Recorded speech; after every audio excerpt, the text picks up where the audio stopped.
रायगड़ा जिला रेबलकोणा विद्यालय रे छात्र निर्यातना घटना रे चांदिली पुलिस और जिला प्रशासन तदंत आरंभ करिछि। मंगलवार संध्यारे पुलिस विद्यालय रे पहुंचबा परे दशम श्रेणीर 7 जन छात्र हॉस्टेल छाड़ी फेरार हो जाइथिले। स्थानीय लोकंको बुझासुझा परे 4 जन छात्र स्कूल को फेरिथिबा बेले एबे मध्य 3 जन छात्र निखोज रहिछन्ति।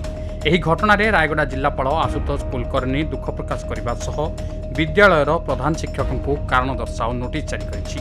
ଏହି ସମ୍ବେଦନଶୀଳ ଘଟଣାକୁ ଜିଲ୍ଲା ମଙ୍ଗଳ ବିଭାଗ ଗୁରୁତର ଭାବେ ନେବା ସହ କୋଲନରା ଗୋଷ୍ଠୀ ମଙ୍ଗଳ ସମ୍ପ୍ରସାରଣ ଅଧିକାରୀ ଘଟଣାସ୍ଥଳରେ ପହଞ୍ଚି ତଦନ୍ତ କରିଛନ୍ତି। କିଛିଦିନ ତଳେ ରାତି 12ଟା ସମୟରେ 27 ଜଣ ନବମ ଶ୍ରେଣୀ ଛାତ୍ରଙ୍କୁ ଜଣେ ସିନିୟର ଛାତ୍ର ହଷ୍ଟେଲରେ ବର୍ବର ଭାବେ ମାଡ଼ ମାରୁଥିବା ଭିଡିଓ ଭାଇରାଲ ହୋଇଥିଲା। ବିଭାଗ ପକ୍ଷରୁ ଯେତେବେଳେ ଆମେ କାଲି ଭିଡିଓଟା ଭାଇରାଲ ହେଲା ଆମ ପାଖକୁ ଆସିଲେ ସାଙ୍ଗେ ସାଙ୍ଗେ ଡବ୍ଲ୍ୟୁ ଯାଇ ତଦନ୍ତ କଲେ। ଆଉ ଆମେ ପୋଲିସରେ ତାଙ୍କୁ ଇନଫର୍ମ କରିକି ତାଙ୍କ ଯେଉଁ ପିଲାଟି ସେଇ ଘଟଣା ଘଟାଇଥିଲା ତା ସହିତ ଯେଉଁମାନେ ସହଯୋଗ କରିଥିଲେ ତାଙ୍କ ସମସ୍ତଙ୍କ ନାଁରେ ଏଫଆଇଆର ଲଞ୍ଚ ହେଇଛି। ରାୟଗଡ଼ାରୁ ବିଜୟ କୁମାର ଦାସଙ୍କ ରିପୋର୍ଟ, ଖବର ଓଡ଼ିଶା।